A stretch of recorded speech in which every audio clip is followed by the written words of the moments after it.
Chapter 29 युद्धर्थ द्वीप खुला समुद्र। जिज्ञासा और साहस की भावना के अलावा किसी और चीज ने डिक को मरुआ ताड़ के पेड़ की ओर बढ़ने का निर्णय लेने पर मजबूर कर दिया था। सच तो यह है कि मरुआ उसे बुला रहा था। वो उसे फिर से देखना चाहता था, चाहे एक पल के लिए ही सही।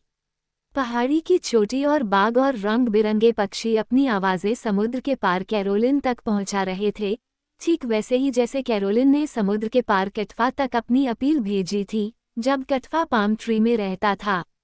वास्तव में ये दोनों द्वीप हमेशा से ही मानव मन के युद्ध के मैदान में युद्धरत थे। पुराने दिनों में कैरोलिन के मूल निवासी मरुआ में रहने के लिए गए थे, और कैरोलिन ने उनका पीछा किया और उन्हें वापस लाया। उनके मन में पछतावे और लालसा और कैरोलिन के विशाल समुद्री स्थानों और मुक्त समुद्री तटों की तस्वीरें भर दीं। उसी तरह से मरुआ के मूल निवासी कैरोलिन में रहने के लिए गए थे और मरुआ ने उनका पीछा किया और उन्हें वापस लाया। उनके मन में पेड़ों, पहाड़ी की चोटी और लैगून की नीली अंगूठी के लिए पछतावे से भर दिया।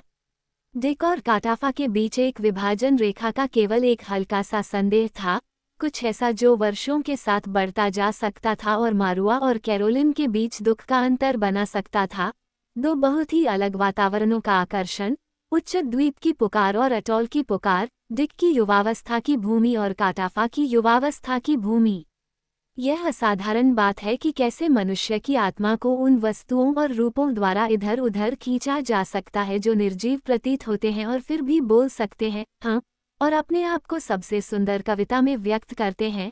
पुरुषों की भुजाओं के माध्यम से अपने बचाव में प्रहार करते हैं, बिना आगे बढ़े उनका पीछा करते हैं, भले ही उनका पीछा आधी दुनिया दूर क्यों ना हो, और एक ऐसे प्रेम को प्रेरित करते हैं जो उतना ही स्थायी हो जितना कि एक पुरुष या महिला प्रेरित कर सकता है। पर्वतों की श्रृंखला के प्रति प्रेम, उसने कौन सी लड़ाइयाँ नहीं जीती हैं, और दूर के बादल का दृश्य, वह मनुष्य की आत्मा को किस सीमा तक नहीं उठा सकता है। वो ऊंचाइयाँ उस मैदान से बहुत ऊपर हैं जहाँ दर्शन रेंगता है, वो ऊंचाइयाँ जो विचार की पहुँच से परे हैं। एओमा के सुझाव से डिक के मन में छिपी हुई लालसा प्रकट होने लगी। वह कटफा को भूल गया, वह उन बुरे लोगों को भूल गया जिन्होंने मरुआ पर कब्जा कर लिया था। पुराने दिन फिर से बोलने लगे और रीफ की आवाज़, कैरोलिन रीफ की आवाज़ से बहुत अलग, सुनाई देने लगी। उसने ले मुआन को गाड़ी चलाते हुए देखा और देखा कि कैसे उसकी आंखें स्टारबोर्ड की ओर लगभग अदृश्य ट्रैक का अनुसरण कर रही थी जहां पानी का रंग बदल रहा था। वह धारा के साथ साथ दिशा के बोध से भी दिशा बदल रही थी जो उसे बता रहा था कि कैरोलिन पीछे है। उसे स्कूनर की गति का पता नहीं था, लेकिन उसने काटाफा के साथ कैरोलिन आते समय सड़क पर यात्रा की थी और वह जानता था कि जल्द ही, बहुत जल्द मरुआ की पहाड़ी दिखाई देनी चाहिए। वह आगे बढ़ा और आगे की ओर देखा, कुछ भी नहीं। भूमि गल्स पीछे छूट गए थे और उत्तर की ओर उस पूरे समुद्र में कुछ भी नहीं था। वह पोनी को फिर से पहिए पर पाता हुआ पीछे आया, और जैसे ही वह आया उसने ले मुआन को पार किया जो आगे जा रही थी। उसने उसकी ओर नहीं देखा और उसने भी उसे मुश्किल से देखा। डिक के लिए ले मुआन वह लड़की थी जिसने कार्लिन को मारकर और रंटन से तब तक लड़कर उन्हें बचाया था जब तक कि वह पराजित नहीं हो गया, लेकिन उसके लिए व्यक्तिगत रूप से वह कुछ भी नहीं थी। उसने इतनी चालाकी से अपने दिल और दिमाग को छुपाया था कि एक नज़र या अभिव्यक्ति की थोड़ी सी भी छाया से उसने अपना रहस्य उसे नहीं बताया। कनुआ को केवल संदेह था, लेकिन वो उसका प्रेमी था। एओमा स्टीयरमैन के पास डेक पर बैठा था, केले खा रहा था और उनके छिलकों को अपने कंधे और रेलिंग पर फेंक रहा था। एओमा, डिक ने कहा, अभी तक मरुआ का कोई दृश्य नहीं है, लेकिन जल्द ही हम इसे पेड़ों के साथ आकाश में उठा हुआ देखेंगे। यह मेरे दिल को पुकारता है।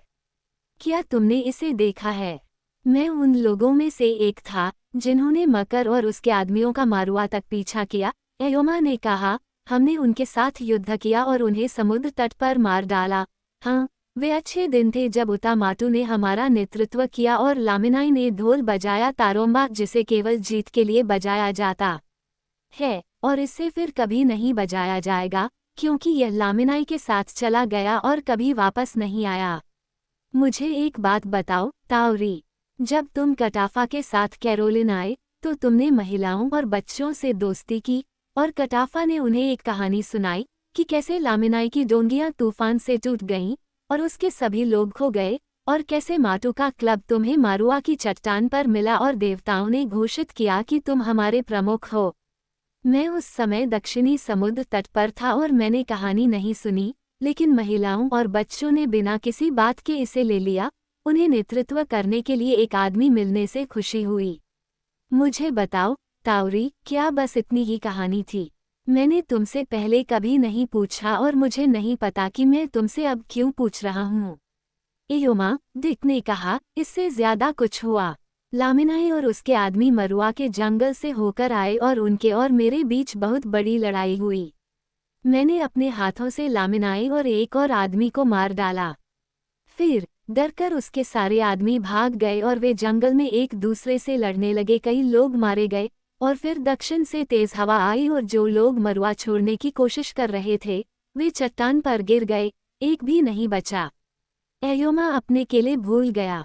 किसी अंतर्ज्ञान ने उसे बताया था कि कटफा की कहानी में उससे कहीं ज्यादा है जो उसने महिलाओं को बताया था, लेकिन उसने इसकी उम्मीद नहीं की थी। इस प्रकार उतामातो के पुत्र लामिनाई को ताउरी ने मार डाला और उसके आदमियों को भागने पर मजबूर कर दिया। तूफान ने उन्हें भागने से पहले ही नष्ट कर दिया था, लेकिन ये केवल ताउरी के लिए उन्हें नष्ट नहीं कर सकता था। उसने ताउरी की ओर देखा, जो रेल की पटरी के सहारे खड़ा था। उसका लाल सुनहरा सिर आसमान के नीले रंग के सामने था, और एयोमा को ऐसा लगा कि वे जिस यात्रा पर निकले थे वह मारुआ के बाहरी समुद्र तट को देखने की यात्रा नहीं थी, कि वे कैरोलिन के संरक्षकों और प्राचीन के भूतों द्वारा भ्रमित हो गए थे, जो मृत उतामातो, उसके बेटे और ताउरी के हाथों और इच्छा से मारे गए लोगों का बदला लेने के लिए समुद्र में खींचे चले आए थे। समुद्र के हृदय से आती हुई गड़गड़ाहट, कहीं से आती हुई लहरें, सीगनों का चमत्कार, ये सब शगुन थे। ताउरी, उसने कहा, अब जब तुमने मुझे बता दिया है तो मैं वापस चला जाऊंगा। मेरा दिल मुझे डराता है और अगर मुझे पता होता कि लामिनाई तुम्हारे हाथों मारा गया तो मैं नहीं आता। मैं तुम्हें एक बेटे की तरह प्यार करता हूँ ताउरी। तुमने कैरोलिन की महिलाओं और बच्चों के लिए गोरे लोगों के खिलाफ लड़ाई लड़ी, लेकिन तुम राजा उतामातो को नहीं जानते, जिसके बेटे को तुमने मार डाला, जिसके आदमियों को तुमने भगा दिया। लेकिन उतामातो मर चुका है, डिक ने कहा, उसके पास कोई शक्ति नहीं है। तुम उतामातो को नहीं जानते, एयोमा ने कहा, नहीं उसकी भुजा की लंबाई, नहीं उसके प्रहार की शक्ति। तुमने उसकी आंखें नहीं देखी हैं, नहीं तो तुम ये शब्द नहीं बोलोगे। चलो ताउरी, इससे पहले कि वो हमें अपनी मुट्ठी में बहुत दूर खींच ले, हम वापस लौटते हैं। डिक ने कहा, जब मैं वह देख लूंगा जो मैं देखना चाहता हूँ तो मैं वापस आऊंगा। उसे न तो मरे हुए लोगों का डर था, न ही जीवित लोगों का, और पहली बार एयोमा के प्रति उसका सम्मान कम हुआ। जब मैं वह देख लूंगा जो हम देखने आए थे तो मैं वापस आऊंगा। मुझे डर नहीं है। एयोमा उठे और सीधे खड़े हो गए। मैंने कभी डर नहीं जाना, उसने कहा, और अब भी नहीं जानता। मैंने तुम्हारे लिए ही कहा था, तो आगे बढ़ो। लेकिन मैं तुमसे कहता हूँ ताउरी, हमारे खिलाफ कुछ लोग हैं जो नजर न आने के कारण हम उन पर हमला नहीं कर सकते। उनके जाल हमारे लिए बिछाए गए हैं, उनके भले तैयार हैं। एयोमा, डिक ने कहा, कोई भी जाल मुझे इस तरह नहीं पकड़ सकता जैसा तुम कह रही हो। अदृश्य लोगों द्वारा बिछाए गए जाल आत्मा के लिए है, आनंद शरीर के लिए नहीं। मेरी आत्मा कटफा के पास है, उसकी देखरेख में सुरक्षित है, फिर उतामातो उसे कैसे पकड़ सकता है? कौन जानता है? एयोमा ने कहा, वह जितना ताकतवर है उतना ही चालाक भी है, और ले हुआन जो उसके साथ मर चुका है उससे भी ज्यादा चालाक है। और देखो, हमारे पास ले हुआन की बेटी का बच्चा है, ले मुआन। अरे, अगर मैंने ये सब सोचा होता तो मैं उसे कभी नहीं लाता। वो हमें कैसे चोट पहुंचा सकती है? ये वह नहीं है, ये ले हुआन है, दुष्ट, जिसका खून उसमें है। जैसा कि मैंने पहले कहा था, एयोमा के लिए लोग मरे हुए नहीं थे जैसे कि हमारे यहाँ हैं, वे केवल दूर चले गए थे। और यद्यपि वह आत्माओं की बात कर रहा था, वह उन लोगों की बात कर रहा था जो दृष्टि से दूर थे, फिर भी शक्तिशाली थे। उसे विश्वास नहीं था कि उतामातो डिक के खिलाफ असली जाल या भाले का इस्तेमाल कर सकता है, लेकिन उसे विश्वास था कि कैरोलिन का मृत राजा और उसकी चुड़ैल महिला किसी तरह से दूर तक जाल बिछाकर भालों से हमला कर सकती है। भूतिया भाले और जाल शरीर के लिए नहीं, बल्कि आदमी के लिए होते हैं। अगर आप एयोमा के दिमाग में गहराई से झांक पाते तो आपको यह विश्वास मिल जाता, जिसे कभी शब्दों में व्यक्त नहीं किया गया, कि मनुष्य का शरीर एकांतप्रिय केकड़े के खोल की तरह है, एक ऐसी चीज जिसे फेंका जा सकता है, उससे बाहर निकला जा सकता है, त्यागा जा सकता है। जब उतामाटू को दूर बुलाया गया तो उसने अपना खोल त्याग दिया, लेकिन वह मनुष्य और उसकी शक्ति वहीं रही, दूरी पर।